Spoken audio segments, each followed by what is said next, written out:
Scratch has a ton of Mario fan games, with Scratch's block-based programming being super accessible and many's first step into the world of coding. This inevitably spawns a countless amount of Mario fan games. Most are rather basic as you'd expect, but there are some that are much further developed and actually pretty interesting, with some even being really impressive for being made out of essentially Lego bricks. I made a video a while ago talking about the more interesting Mario games in Scratch, and the reception was pretty good, but there's still many more games to talk about, so let's delve back into the good old world of Mario Scratch games. Let's start things off with Super Mario 3.0 World, a game by Brad Games heavily inspired by Super Mario World. This isn't an exact remake of Nintendo's game, but rather a fan game heavily based on it with 6 brand new levels built from the ground up. The level design is fairly simple but fun, featuring various enemies and obstacles such as good old Goombas, jumping piranha plants, moving platforms, thwomps and so on, which gradually get introduced throughout the game to keep things fresh. There's even an auto-scrolling level, which is a rare sight for a Mario Scratch game, which is cool to see. The game controls pretty well too, with Mario feeling smooth and responsive. His physics do feel quite different to the original Mario World, but they still feel good. Now, despite nearly all the assets being taken straight out of Super Mario World, interestingly there's a snow-themed stage at the end of the game, which is neat considering there weren't any in the original. It even uses a 16-bit rendition of Cool Kill Mountain for its background music. And in case you're wondering about the 3.0 in the name, that's there because this was Brad's first project made in the then new Scratch 3.0 update, which if anyone remembers the whole Thanos cat thing knows had a rather mixed reception at launch. Anyway, overall Super Mario 3.0 World is a nice homage to the original SNES game, that although it's quite simple, is pretty fun with a good variety of level elements to keep things interesting. If you saw my last video, you probably remember the Super Mario 4 Scratch series, also created by Brad Games. It's a pretty cool series of Mario platformers in Scratch, but another cool thing about it is how influential it is, inspiring many other creators to create their own similarly styled Mario games, or even entire series like the Super Mario on Scratch games. Well, since then I've discovered another series called Super Mario Z, primarily developed by Triangle 5820. There are 6 main games in this series, along with some remakes, but we're going to focus on the latest one, Super Mario Z6. It's Z Ink Between Worlds. Okay, it's actually Zinc Between Worlds, but you know I'm British. First of all, this game has quite an expansive moveset, including a Mario Galaxy-styled spin, dive, long jump, wall jump, you name it, it's probably here. There are also 3 different items you can equip to extend your moves, being Flood, Yoshi, and even a Breath of the Wild styled hand glider, which is sick. This game has a nice little hub world, but more interestingly the layout of it is actually referencing the first level from the original Super Mario Z game, which is pretty cool. The actual levels themselves are quite large and open, where you're searching for power stars scattered across each of them. Most of them you'll simply come across by just exploring and light platforming through the levels, but there are some which are a bit more hidden, like in sub-areas, tucked away platforms, and even in bosses, because yeah, this game is boss battles. There's this King Bay one which is honestly incredibly easy, but there's a Bowser one which requires quite a bit more effort as he moves pretty fast and you need to be careful of all the bob-ombs about. The theming of each levels are pretty unique too, with most of them based on various Mario Kart tracks like Toad's Factory, complete with its hydraulic presses, and Melody Motorway, the superior name of Music Park, featuring the same bouncing music note enemies from that track. The level themes are certainly a lot more interesting than generic desert, forest, mountain, so props to the creator for being a bit more adventurous. Also, there's a lot of these random hidden NPCs dotted around the game. I think some of them might be representing other users on Scratch, but then it's just an Among Us looking guy for some reason. But anyway, Super Mario Z6 is a pretty fun game. It's not the most challenging, but the levels are vast and pretty fun to explore, and the game has a lot of charm to it.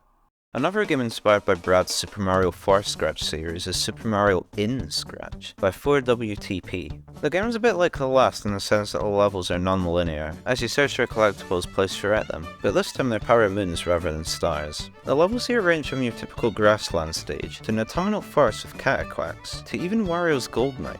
Gotta love more Mario Kart references. Wow.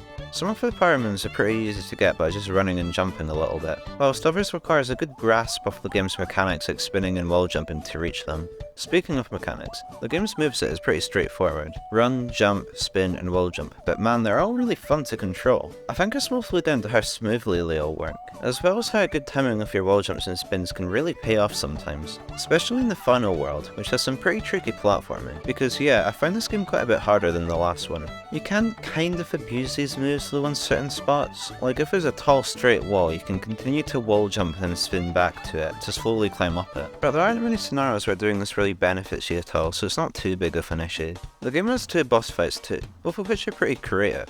The first one is this evil Toad guy who apparently works for Wario drilling in this gold mine, which is hilarious. And you need to climb on top of his vehicle and bonk him a few times. The other one is good old Bowser, whose fight is fairly simple. You just jump on him a few times whenever he's stunned. But then you realise that, spoiler alert by the way, he has a second phase where he uses the power of the moons to grow to a gigantic size and begins shooting at you from the background, which obviously you need to avoid, but you also need to manipulate them so he breaks his black blocks, allowing you to climb to the top of the level. All happening while the epic Yoshi's Island final boss music is playing in the background. Man, it's so good. So yeah, Super Mario in Scratch is a pretty fun game with a lot of unique ideas. Now I did run into a few soft locks occasionally, like one time I killed Bowser during the first phase at the same moment I died and the level just kinda disappeared, and once my game froze up while trying to enter a sub area. But apart from these issues, Super Mario in Scratch is a great little game, with pretty solid level design and simple yet fun mechanics, and a lot of creative themes and ideas.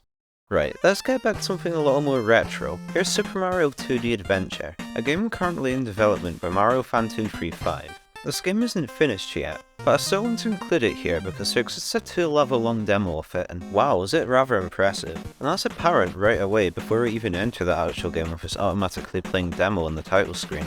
If you can't already tell, this game is heavily based off Super Mario Bros. 3, using its sprites, sounds and HUD, but with a modern twist featuring elements from the newer 2D and even 3D Mario games. Mario's moveset has been expanded upon since Mario Bros. 3, with the addition of moves such as the backflip, roll and long jump, allowing for some fun new ways to traverse through these Mario Bros. 3-esque levels. Speaking of the levels, there are only 2 here as it's just a demo, but they're very well designed and capture that Nintendo feel, making good use of the moveset and other mechanics like Koopa Shells or the Super Leaf.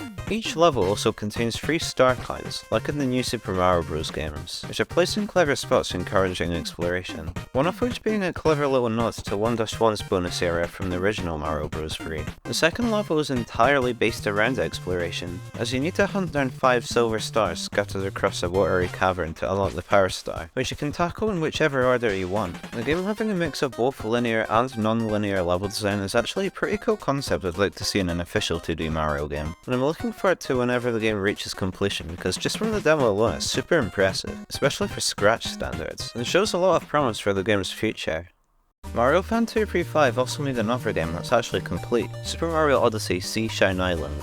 Now this game requires itself to be run in something called Turbo Warp, which is a special modified version of Scratch that adds some performance improvements and various other tweaks, but it's still technically a Scratch game and definitely deserves a spot in this video. It's another 2D open world Mario game which is awesome on its own, but it takes place in one big level split into 3 sub-areas, with 20 different power moons to collect as well as many purple coins hidden throughout the level. One of its big influences is the original Super Mario Bros. In terms of how it looks, but in terms of how it plays it's much like Super Mario Odyssey, with the game's open level design approach, as well as sharing many mechanics like the side jump, rolling, and yup, even capturing enemies. And the capturing enemies mechanic isn't just here because it can be, it actually has some clever and practical use to it. For example, there are these cloud platforms that Mario just falls through if he tries to stand on them, but if he captures a small lightweight Goomba then he can bounce off these clouds far into the sky. There's also a wide variety of enemies in this game from all sorts of different Mario games, like Super Mario World, New Super Mario Bros. U, and even the original Mario Bros. Arcade game.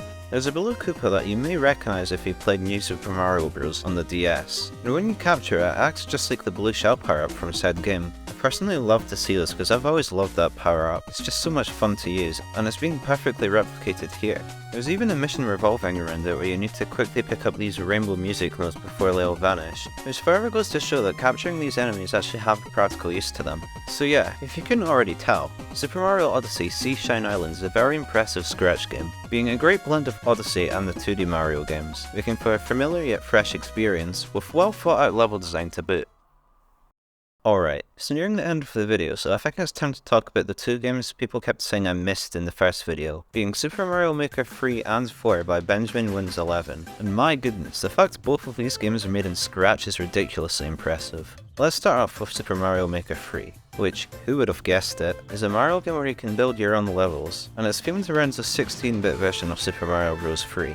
Now, there are plenty of other Mario Maker style games out there in Scratch, heck even I made one a few years ago, but this is by far the most polished and feature-packed one I've played. Well, apart from Super Mario Maker 4, but we'll get to that. First of all, the editor controls are very intuitive. Like for example, you can drag your mouse across the screen to fill in large areas of terrain or pretty much any other block or item in an instant. Just super handy. Anyone who's played the official Mario Maker games knows the pain of copying and pasting large chunks of ground. Speaking of ground, there's lots of styles of terrain like wood, grass, snow and so on, with some even having slope variants. And all of them can coexist together because they aren't tied to a specific level theme. In fact, level themes aren't really a thing here. You can mix and match ground styles, backgrounds and music however you want. The ground tiles all merge really nicely together too, just like the real Mario Maker. And it even extends to things you wouldn't imagine like pipes and even semi-solids. So you can make stuff like really thin or thick pipes or strangely shaped semi-solids. Kinda reminiscent of those Minecraft chess memes if you know what I mean. Anyway, enough about terrain. There are tons of other objects, items and enemies to use, with the amount of which being on par with the official Mario Maker too. Like of course you have the standard stuff like coins, bricks, Goombas and Koopas, but then there's also slightly more technical stuff like pink coins, tracks and on-off blocks. And then there's even some stuff not present in Mario Maker 2 like the cloud flower and secret exits. Also, this game supports sub-areas like the official one, but you want to know how many you can make? And just a wee reminder you're watching a video about Scratch games. So yes, this is indeed all running within Scratch, and it's probably one of the best Mario Maker fan games period, regardless of platform, engine, whatever. The fact it's such a powerful level editor with this much content, customizability and polish is all possible within Scratch is honestly mind-blowing. And I haven't even talked about Super Mario Maker 4 yet. It's very similar to Mario Maker 3, but contains even more content if there wasn't enough already, like new backgrounds, enemies, items, power-ups, including the blue shell which you'll love to see, and even a world maker, which can import your own custom levels into and export the whole world as a single string of code, which is incredible. By the way, remember how I mentioned Turbo Warp earlier? You know, that Scratch mod? Well, this game doesn't require it, you can still play it in vanilla Scratch, but using Turbo Warp gives the game a few upgrades like widescreen support, better performance, and classic Mario Maker styled shadows, oh yeah. This is definitely the definitive way to play the game, but the fact it still runs in good old regular Scratch is awesome. And if Benjamin Wins happens to be watching this, you've done an outstanding job. You've made incredibly high quality Mario Maker fan games, and surely some of the most impressive games on the site, and I highly recommend anyone to check out either of these games, preferably 4 as it's essentially a bigger and better version of 3.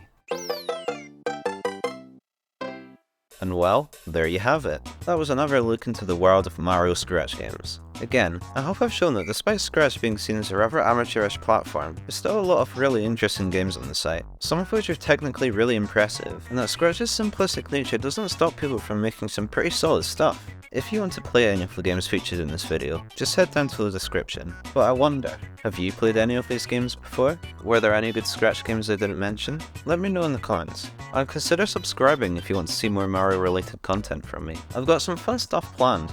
Anyway, the video's now come to an end, so thanks for watching and I'll see you in the next one.